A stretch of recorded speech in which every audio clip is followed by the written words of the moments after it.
हाँ, वो मैंने भी क्लिप देखी है। अच्छा बात किया है। संसद में उन्होंने जो बोला है कि मैंने सबको सपोर्ट दिया है। मैंने कांग्रेस को दिया है, मैंने शिवसेना को दिया है, मैंने राष्ट्रवादी को दिया है, मैंने भाजपा को भी दिया है। तो सही बात भी है ना। और उन्होंने जो मीठा बात करके मुख्यमंत्री और उप मुख्यमंत्री को जो चिमटा मारा है, वो बहुत अच्छी बात है। मैंने देखिए, मैं क्या बोलता हूँ, हम लोग, मैं शिवसेना का काम कर रहा हूँ। शिवसेना और बहुजन पहले से विरोध में। अगर कोई नेता अपने अपने विकास का काम अगर अपने एरिया के लिए बोल रहा है तो मानना चाहिए सबको। वहाँ राजनीति नहीं होना चाहिए कि मैं अभी हितेंद्र ठाकुर के बारे में बोल रहा हूँ तो मैं उसके तरफ उसका फेवर लेके बात कर रहा हूँ या उसके पार्टी में जा रहा हूँ, ये बात नहीं होती। विकास अगर यहाँ विरार वसई का होना चाहिए, पालघर जिले का, तो बात है, नेता है, वो आमदार है, उनकी एक पार्टी है तो उन्होंने बात रखा हो, सही बात है। और सही है तो मानना चाहिए, कोई भी पार्टी हो मानना चाहिए, क्रॉस नहीं किया तो रिस्पेक्ट है मतलब। तो शिंदे को भी उसने बताया, शिंदे ने ऐसा हाथ करके बताया उसको। शिंदे खाली मीठा बात करता है, काम तो नहीं करता, हमें पहले कई सालों से मालूम है। हमारे हितेंद्र ठाकुर का एक भाषण सामने आया है जिसके बाद वो चर्चा का विषय बना है, जिसमें उन्होंने विकास को लेके कई तर्ज कसे हैं एकनाथ शिंदे के ऊपर, देवेंद्र फडणवीस के ऊपर। क्या कहेंगे? हाँ, वो मैंने भी क्लिप्स देखी है। अच्छा बात किया है। संसद में उन्होंने जो बोला है कि मैंने सबको सपोर्ट दिया है। मैंने कांग्रेस को दिया है, मैंने शिवसेना को दिया है, मैंने राष्ट्रवादी को दिया है, मैंने भाजपा को भी दिया है। और सही बात भी है ना। और उन्होंने जो मीठा बात करके मुख्यमंत्री और उप मुख्यमंत्री को जो चिमटा मारा है, वो बहुत अच्छी बात है। चिमटा मारा मतलब अच्छा सुना है, मीठा बात करके अच्छा सुना है कि विकास काम के लिए जो विरार वसई में जो उनका फंड आना चाहिए वो आ नहीं रहा है। आप समझ रहे हैं ना बात को। उन्होंने बोला कि हमें हाथ नहीं, हमें उंगली भी देंगे तो बहुत बड़ी बात होती है, हम आपसे नाराज है। उन्होंने खुला बात किया तो सही बात थे। विकास काम के लिए अगर वो बोल रहे तो उसके लिए हम लोगों ने, सब लोगों ने मानना चाहिए कि ये नहीं कि मैं आज उनके फेवर में बोल रहा हूँ तो मैं उनके साथ में जा रहा हूँ, ये बात नहीं होती है। राजनीति में राजनीति अपने अपने जगह पे, लेकिन जहाँ विकास काम का बात आती है वो अच्छा बात किया तो बोलना चाहिए सब लोगों ने। और अच्छा उन्होंने बोला सब पार्टी को लेके, और वो जो बोल रहे थे तब कोई भी उधर क्रॉस नहीं किया तो रिस्पेक्ट है मतलब उसका। तो शिंदे को भी उसने बताया, शिंदे ने ऐसा हाथ करके बताया उसको। शिंदे खाली मीठा बात करता है, काम तो नहीं करता, वो हमें पहले कई सालों से मालूम है। तो अच्छा बात सुना है उनको। मामा, पहले भी एकनाथ शिंदे और हितेंद्र ठाकुर के बीच में जो खटास है कई बार सामने आई है, तो क्या लगता है इसके बाद भी विकास होगा? नहीं, अभी एकनाथ शिंदे मुख्यमंत्री हो गए ना, तो अभी ये सब बात को भूलना चाहिए ना। शिवसेना में थे तभी जो पार्टीवाद था उनका, विरार में आके भाषण भी किया था, वो बात सब उसमें मैं खुद था, वो मंच पे मैं भी था। तो वो सब बात लंबा रख के आज वो महाराष्ट्र के मुख्यमंत्री है, महाराष्ट्र राज्य के, तो सब राज्य उनका ही है। तो विकास के लिए तो अभी ये सब भूलना चाहिए और वसई के ऊपर ध्यान देना चाहिए, क्योंकि वसई का विकास भी जरूरी है। उन्होंने जो बताया कि विरार वसई में जो आज पब्लिक बढ़ रही है वो सब शहर से ज़्यादा विरार वसई में, वो सही बात है। तो विकास भी जरूरी है। अगर महाराष्ट्र शासन उसको, महाराष्ट्र सरकार उसको फंड नहीं देंगी तो विकास कैसा होगा? सही बात बोला है। आप कभी बहुजन विकास आघाड़ी की तारीफ करते हैं तो कभी आप उनकी बुराई भी करते हैं, कभी आक्रोशित भी हो जाते हैं। आखिर आप कहना क्या चाहते हैं? संबंध कैसा है आपका? क्या नहीं, ये नहीं जो सही है या गलत है? नहीं, देखिए मैं क्या बोलता हूँ, हम लोग, मैं शिवसेना का काम कर रहा हूँ। शिवसेना और बहुजन पहले से विरोध में। अगर कोई नेता अपने अपने विकास का काम अगर अपने एरिया के लिए बोल रहा है तो मानना चाहिए सब लोगों ने। वहाँ राजनीति नहीं होना चाहिए कि मैं अभी हितेंद्र ठाकुर के बारे में बोल रहा हूँ तो मैं उसके तरफ उसका फेवर लेके बात कर रहा हूँ या उसके पार्टी में जा रहा हूँ, ये बात नहीं होती है। विकास अगर यहाँ विरार वसई का होना चाहिए, पालघर जिले का आप पकड़ो, तो बात है, नेता है, वो आमदार है, उनकी एक पार्टी है तो उन्होंने बात रखा हो, सही बात है। और सही है तो मानना चाहिए, कोई भी पार्टी हो मानना चाहिए बात को। कहीं ऐसा तो नहीं कि तारीफ करके आप बहुजन विकास? नहीं, बहुजन में जाने का कोई मेरा सवाल ही नहीं आता, मैं पहले भी बोला हूँ। लेकिन कोई भी पार्टी का नेता हो, कोई भी पार्टी का हो, अगर अच्छा काम कर रहा है और अपने अपने एरिया के लिए महाराष्ट्र शासन से, सरकार से अगर फंड मांग रहा है तो वो गलत बात नहीं होती ना। अगर हितेंद्र ठाकुर का मेरा विरोध तो है, वो रहेगा, लेकिन अगर उन्होंने अपने अपने परिसर के लिए, विकास काम के लिए बात किया तो वो मानना चाहिए ना। अगर अच्छा बात किया तो अच्छा बात बोलना चाहिए। शायद ये बात से मैं जो बोल रहा हूँ इससे लोग उसका अलग रास्ता मतलब निकालेंगे, तो ये वो बात को मेरे को कोई फर्क नहीं पड़ता है। अब उन्होंने बताया, उद्धव साहब के बारे में बताया उन्होंने कि 2.5 साल उन्होंने अच्छा काम किया है। उन्होंने अजित दादा के बारे में बोला कि उन्होंने हमें बहुत कुछ दिया है।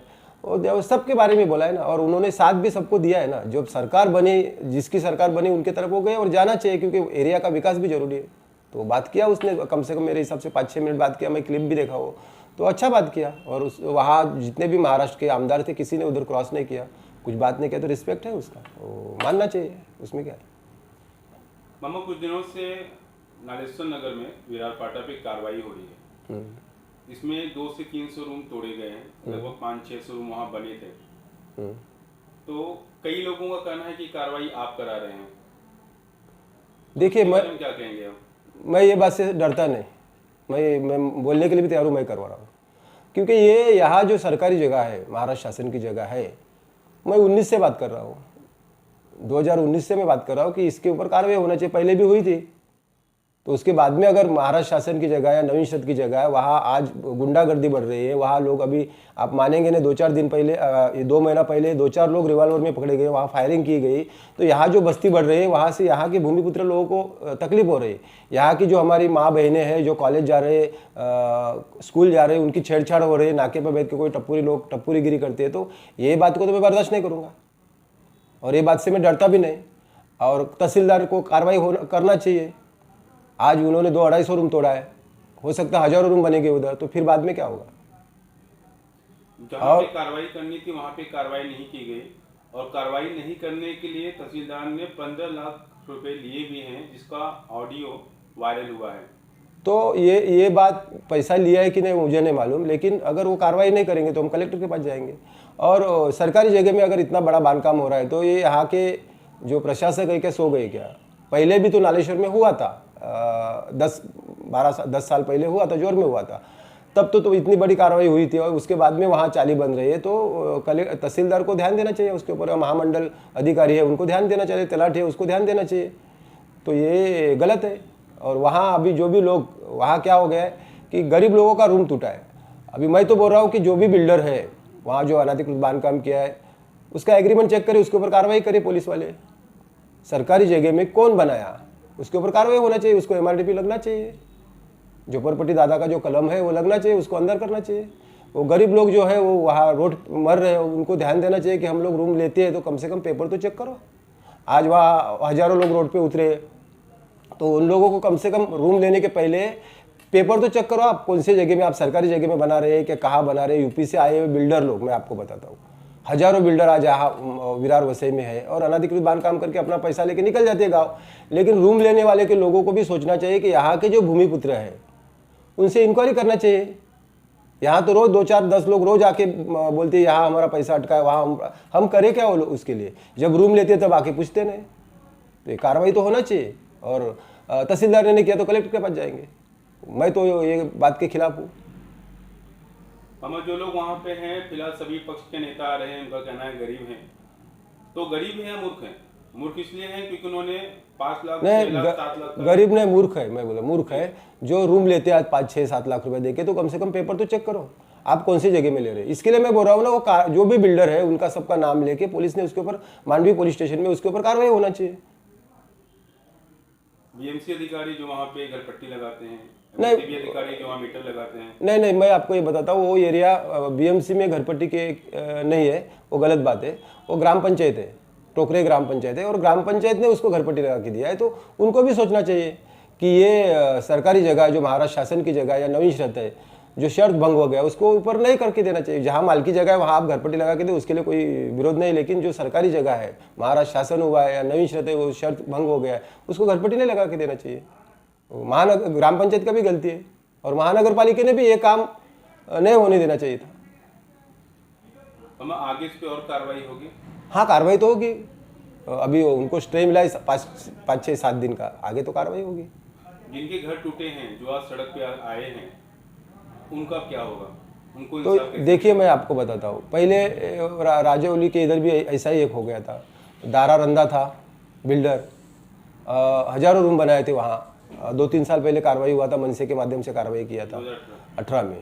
तो तभी भी ये हालत थी। अभी वो लोग निकल गए, यूपी जाके कोई जाके गुजरात में धंधा कर रहा है, तो वो बिल्डर तो पैसा कमा के निकल गए, गरीब मर रहा है ना यहाँ। तो ये इनको भी लोगों को रूम लेने के टाइम पे सोचना चाहिए, पेपर चेक करो, मालकी है या कौन सी जगह है, मालकी है वहाँ बनाओ आप, उसमें कोई तकलीफ नहीं। लेकिन ऐसा नहीं हम लोग बोल रहे कि खाली बिल्डिंग ही बनना चाहिए।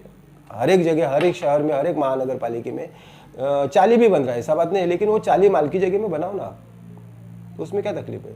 नगीनदास पारा बोलो, आप कारगिल नगर बोलो, बना है ना, वहाँ क्यों नहीं इतनी बड़ी कार्रवाई हुई? क्योंकि माल की जगह था, जहाँ गवर्नमेंट की जगह थी वहाँ कार्रवाई हुई। लेकिन ये पूरा की पूरा नालेश्वर महाराष्ट्र शासन की जगह है या नवीन शहर है, और वो ये शायद आप लोगों को मालूम नहीं होगा, ये जो प्रॉपर्टी है ये कलेक्टर को फॉरेस्ट ने दिया है, फॉरेस्ट ने दिया है कलेक्टर को, और कलेक्टर ने उनको जो फॉरेस्ट को बदली देना चाहिए जगह वो दिया है ना अभी तक। तो वो शर्त, नवीन शर्त का पैसा भी नहीं ले सकता है कलेक्टर।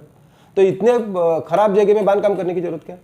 और यहाँ कोई वहाँ का एक भूमिपुत्र बिल्डर मेरे को बताओ जो उसने बांधकाम किया है। आए सब बाहर से बिल्डर लोग आके काम करके निकल गए, पैसा कमा के, भाई वहाँ गरीब लोग मर रहे हैं, तो उसके लिए करेंगे क्या? मामा, आपकी तरफ से और आपकी पार्टी की तरफ से जो बिल्डर वहाँ पे हैं उन पे आप क्या कार्रवाई करेंगे? उनके ऊपर मैं बोल रहा हूँ कार्रवाई होना चाहिए। अगर वो लोग वहाँ के रूम वाले मेरे पास आएंगे तो मैं खुद जाके पुलिस स्टेशन में उनको लेके जाके उनका पूरा एग्रीमेंट चेक करा के जो बिल्डर ने उनको एग्रीमेंट बना के दिया है उनके ऊपर कार्रवाई कराऊंगा। वो आना चाहिए हमारे पास।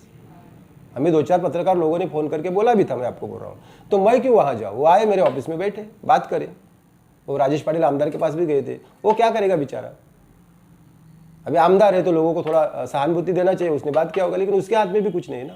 वो कार्रवाई होना चाहिए उनके ऊपर, बिल्डर लोगों के ऊपर पहले कार्रवाई होना चाहिए, ताकि आगे चल के ऐसा काम ना करेंगे। अगर इनको आज माफ़ किया गया तो 4 साल बाद में और जगह कहीं जाके ऐसा ही काम करेंगे। तो इनके ऊपर कार्रवाई, बिल्डर लोगों के ऊपर कार्रवाई होना चाहिए। अब जिसने भी प्लॉट बेचा है उसके ऊपर भी होना चाहिए।